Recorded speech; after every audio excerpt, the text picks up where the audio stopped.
Oke, ketemu lagi di sini. Pernah nggak sih kamu kepikiran, eh, apa benar jiwa kita itu bisa abadi?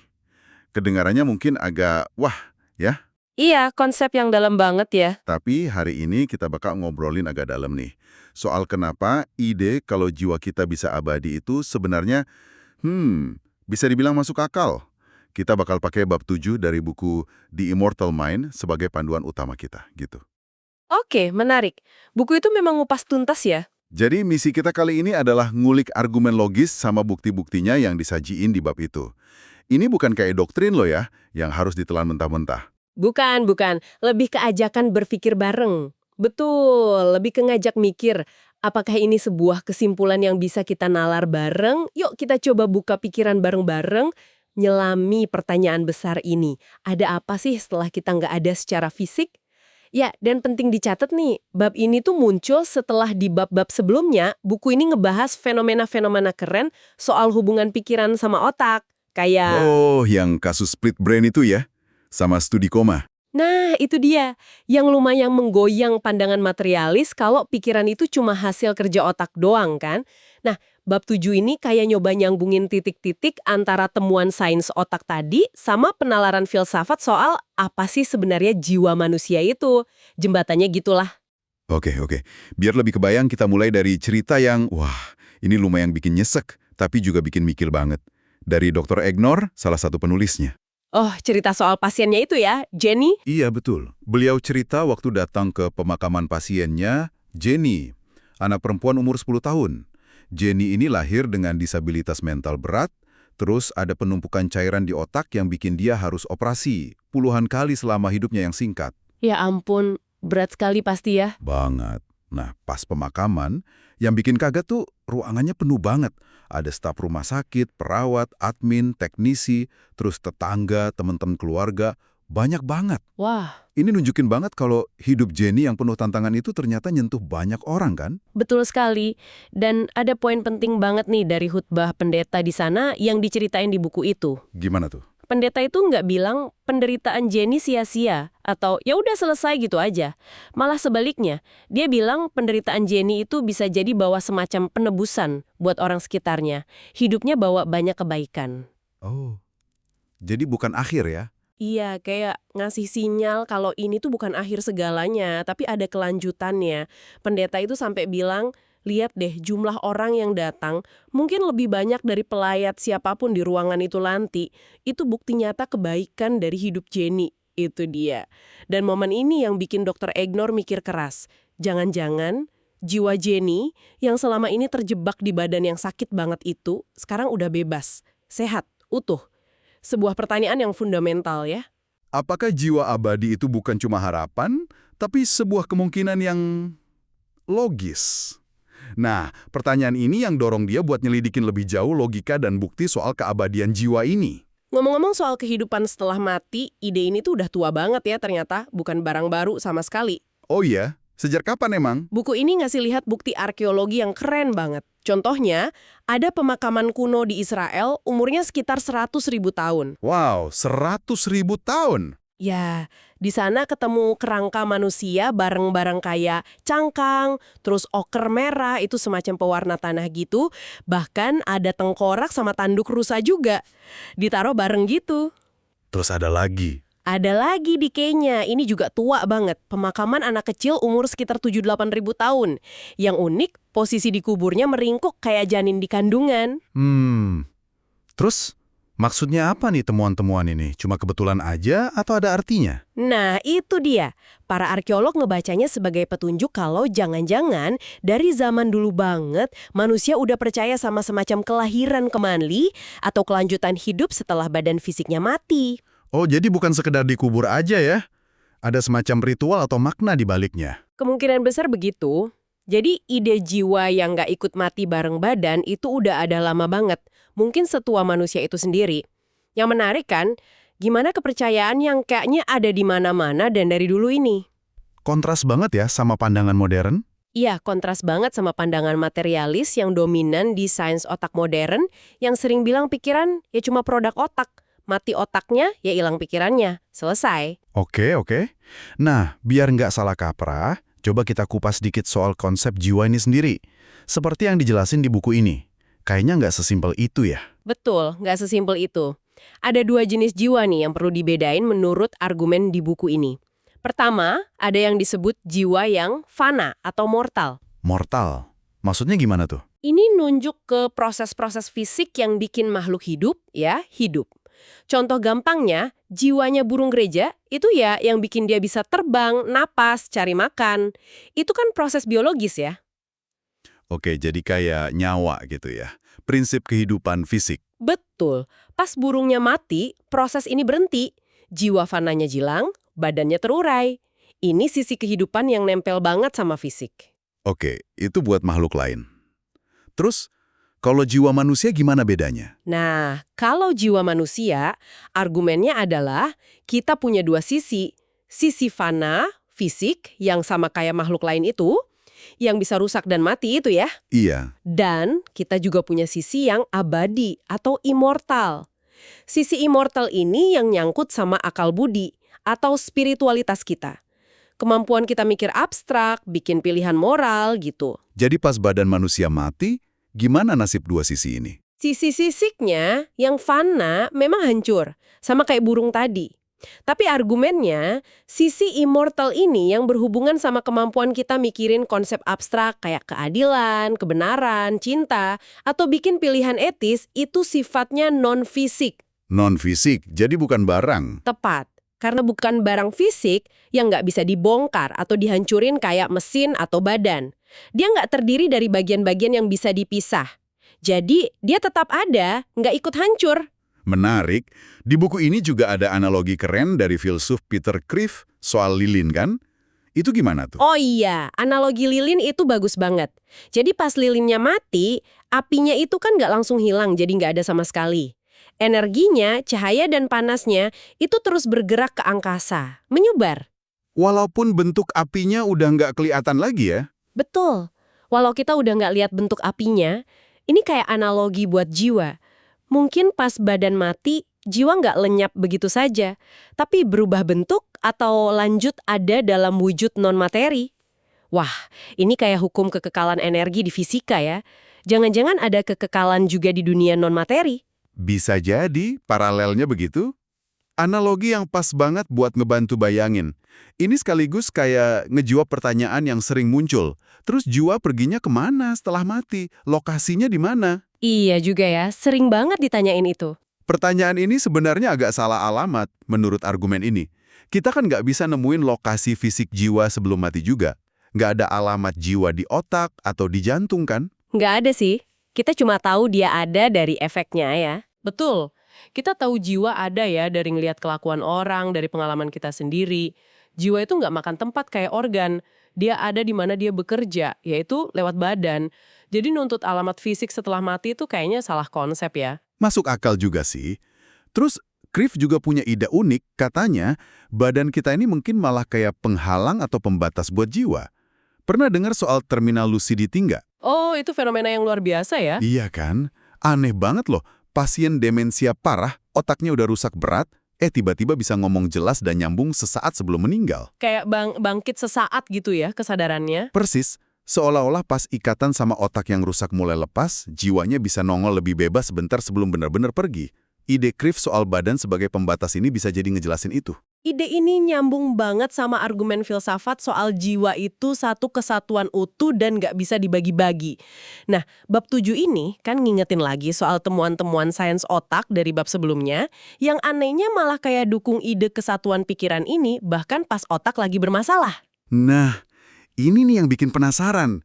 Jadi, intinya temuan-temuan penting dari sains otak itu apa aja yang disebut di bab ini, yang mendukung ide jiwa yang satu dan utuh ini. Oke, pertama, ada studi split brain yang tadi disebut. Dari Sperry, Sargent, dan Pinto. Mereka neliti pasien yang jalur komunikasi utama antara dua sisi otaknya, namanya corpus callosum, diputus. Biasanya buat ngobatin epilepsi parah. Oke, jadi otak kiri dan kanannya nggak nyambung lagi. Terus hasilnya gimana? Hasilnya, pasiennya nggak jadi dua orang dengan dua pikiran. Jadi otaknya dibelah dua, tapi pikirannya nggak ikut kebelah. Aneh kan? Loh, kok bisa? Kesadaran abstraknya, pemahaman konsep rasa akunya itu tetap satu. Pikiran tetap utuh. Ini menunjukkan kalau kesadaran itu bukan sesuatu yang bisa dibagi-bagi kayak kue. Wow, itu lumayan bikin kaget ya. Terus ada lagi? Ada lagi percobaan Wilder Penfield. Dia ini ahli bedah saraf yang suka nyetrum-nyetrum bagian otak pasien waktu operasi epilepsi.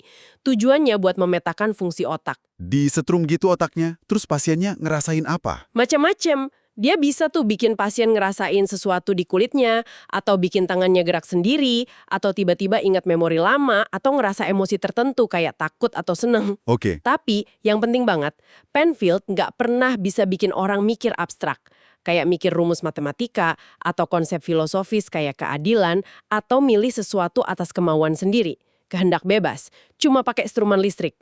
Oh, jadi nggak bisa maksa orang mikir atau berkehendak bebas ya? Nggak bisa. Ini kayaknya nunjukin kalau bagian pikiran yang ini, yang abstrak dan bebas milih, ini bukan barang fisik yang ada lokasinya persis di otak dan bisa diaktifin pakai listrik. Sifatnya beda. Oke, jadi stimulasi fisik nggak bisa nyalain pikiran abstrak atau kehendak bebas. Lalu, gimana dengan kondisi otak yang rusak parah kayak koma? Kan katanya kalau otak rusak, pikiran juga rusak. Nah, ini juga menarik banget dan ada menantang pandangan itu. Studi dari Adrian Owen dan timnya ini penting banget. Mereka pakai alat canggih kayak fMRI yang bisa lihat aktivitas otak dan EEG yang ngukur sinyal listrik otak. Buat ngintip ke dalam otak pasien koma ya? Betul, buat ngobrol sama pasien yang didiagnosis dalam kondisi vegetatif persisten atau PVS. Sederhananya, ini kondisi kerusakan otak parah di mana pasien kayaknya bangun tapi nggak ada respon sadar sama sekali. Kelihatannya kosong gitu. Terus, apa yang mereka temukan? Disuruh ngebayangin lagi main tenis atau disuruh ngebayangin lagi jalan-jalan di rumah mereka. Serius? Padahal kelihatannya nggak sadar. Iya, bahkan mereka bisa jawab pertanyaan iya atau tidak lewat pola aktivitas otak mereka yang kebaca di fMRI atau EEG. Misalnya kalau jawab iya, bayangin main tenis. Kalau jawab tidak, bayangin jalan-jalan di rumah. Gila sih itu. Itu kan berarti Itu kan gila, nunjukin ternyata masih ada fungsi mental level tinggi yang jalan, meskipun otaknya rusak parah banget. Kayak nunjukin ada fungsi jiwa atau pikiran yang bisa jalan sendiri, lumayan independen dari kondisi fisik otak saat itu. luar biasa ya temuan itu. Terus gimana nyambungin temuan sains otak yang kayak gitu, split brain, Penfield, studi koma, sama argumen filsafat soal jiwa abadi tadi? Krifft dalam argumen yang dikutip di buku ini nyambunginnya begini. Kalau pikiran kita terutama bagian rasionalnya kayak paham konsep abstrak dan kehendak bebas, itu terbukti satu kesatuan utuh yang nggak bisa dipecah-pecah. Kayak yang ditunjukin studi split brain dan fakta Penfield nggak bisa nyalain pikiran abstrak itu ya. Betul, berarti jiwa itu beda banget sama badan fisik kita. Badan kan terdiri dari bagian-bagian organ, sel, molekul, dan bisa dibongkar pasang, bisa rusak, bisa diurai. Ya, badan kan material. Tapi kalau jiwa itu satu kesatuan tunggal, non-material, dia nggak terdiri dari bagian-bagian fisik. Makanya, dia nggak bisa dibongkar atau dihancurin kayak benda materi. Jadi nggak bisa lapuk atau berkarat gitu ya? Iya, nggak bisa terurai. Satu-satunya cara dia bisa hilang ya kalau dihapuskan total sama sesuatu dari luar. Tapi menurut Krifft, aneh aja kalau sesuatu yang fundamental kayak jiwa bisa tiba-tiba lenyap tanpa sebab. Itu kayak melanggar prinsip dasar alam semesta bahwa nggak ada yang benar-benar lenyap begitu saja. Oke. Jadi argumennya jiwa itu utuh, non-fisik, jadi nggak bisa rusak atau hancur kayak badan. Nah, selain argumen filsafat sama temuan sains yang lumayan wow tadi, bab 7 ini juga ngangkat bukti dari kehidupan kita sehari-hari kan, yang nunjukin hubungan pikiran atau jiwa sama badan. Iya banget. Ini yang bikin makin kuat argumennya karena relevan sama pengalaman kita. Contoh paling gampang ya efek placebo yang terkenal itu. Oh iya, obat bohongan tapi bisa nyembuhin itu kan? Betul. Cuma modal yakin sesuatu yang abstrak, kondisi mental badan kita bisa berubah beneran secara fisik, bisa ngurangin rasa sakit, bahkan bisa bantu sembuh dari penyakit. Ini kan jelas banget nunjukin pengaruh dunia non-materi, pikiran, keyakinan, ke dunia materi, badan. Meditasi juga contoh bagus nih ya. Kan banyak tuh sekarang yang meditasi. Betul sekali. Buku ini nyebut contoh biksu Tibet yang katanya lewat latihan meditasi lama bisa ngatur metabolisme badan mereka secara sadar. Itu kan kontrol pikiran atas fungsi tubuh yang luar biasa. Hebat ya. Terus ada risetnya Andrew Newbert pakai scan otak, PT scan gitu, yang nunjukin kalau meditasi itu beneran ngubah aktivitas di bagian otak tertentu, kayak lobus frontal buat fokus dan lobus parietal buat orientasi ruang dan diri. Jadi ada perubahan fisik di otak karena aktivitas mental. Iya, ini nunjukin kalau ide-ide abstrak atau spiritual yang dipegang orang pas meditasi, itu secara nyata ngaruh ke kerja otak dan badan mereka. Dan Newberg juga bilang sesuatu yang penting kan, soal pengalaman mistik. Katanya nggak bisa dianggap halu doang. Iya, dia nekenin kalau pengalaman spiritual atau mistik yang dalam dan otentik itu, yang dialami orang saat meditasi mendalam atau momen spiritual lainnya, nggak bisa dianggap halusinasi doang, terlalu kerasa nyata dan meyakinkan buat orang yang ngalamin. Oke, dan ini bukan cuma omongan 1-2 orang loh ya. Soal manfaat spiritualitas. Ada sejarah risetnya juga kan? Soal hubungan spiritualitas sama kesehatan? Benar. Buku ini nyeritain gimana dulu neliti ginian tuh susah banget karena ilmuwan banyak yang mikir, semua pasti fisik. Herbert Benson, yang pertama neliti soal relaxation response, ngalamin ini tahun 60-an, dicurigai mulu. Wah, kasihan juga ya. Tapi lama-lama riset dari orang kayak Larson, Levin, Koning, Matthews mulai nemuin hubungan positif. Malah ada satu tinjauan besar dari Larson dan kawan-kawan, mereka lihat 158 studi, hasilnya 77% riset nemuin efek klinis positif dari praktek spiritual atau religius buat kesehatan fisik. 77%! Itu banyak loh. Banyak banget! Sebaliknya, ada riset Pargeman yang nunjukin kalau hubungan yang negatif sama agama, misalnya merasa dihukum Tuhan atau konflik sama komunitas agama, malah berkorelasi sama resiko meninggal yang lebih tinggi. Wah, serem juga ya kalau gitu. Ada studi lain lagi yang disebut? Ada juga studi lain yang disebut di buku ini yang nguatin bukti. Misalnya, riset Bradshaw nemuin hubungan antara rasa tanggung jawab ke Tuhan itu nyambung sama kondisi psikologis yang lebih baik. Kesejahteraan mentalnya lebih bagus. Menarik. Umumnya berhubungan sama harapan hidup yang lebih panjang. Umurnya lebih panjang rata-rata. Tapi kan bisa aja itu karena orang yang spiritual atau religius, gaya hidupnya lebih sehat. Misalnya nggak ngerokok, nggak minum alkohol, makan yang dijaga, gitu. Itu penjelasan yang masuk akal banget. Dan Newberg juga bilang gitu. Sebagian besar manfaat kesehatan ini mungkin memang karena gaya hidupnya. Nggak bisa dipungkiri. Nah kan, jadi bukan karena jiwanya dong. Tunggu dulu. Tapi poin kuncinya, keputusan buat milih dan ngikutin gaya hidup sehat itu sendiri kan tindakan non-fisik dari jiwa kita. Sebuah pilihan bebas yang didorong oleh keyakinan atau nilai spiritual itu. Oh, jadi akarnya tetap pilihan non-materi ya? Bisa dibilang begitu. Dan hebatnya lagi, manfaat kesehatan ini kayaknya nggak tergantung agamanya apa secara spesifik. Mau agama A, B, atau C, asal dipraktikkan secara positif, efeknya mirip. Oh ya? Iya, ini justru nguatin ide kalau efek bagus ini mungkin datang dari jiwa itu sendiri, dari kapasitasnya buat ngaruhin badan lewat pilihan, keyakinan, dan mungkin mekanisme lain yang belum kita pahami sepenuhnya. Bukan cuma dari doktrin agama tertentu. Oke. Jadi kalau ditarik benang merahnya nih dari semua yang kita obrolin, yang keren tuh gimana semua jalur bukti ini mulai dari cerita pribadi yang dalam kayak kisah Jenny tadi, terus bukti arkeologi purba, penalaran filsafat yang logis, temuan sains otak yang malah menantang materialisme murni, sampai data dari kehidupan sehari-hari soal placebo dan spiritualitas semuanya kayak convergent, nunjuk ke arah yang sama. Arahnya kemana tuh?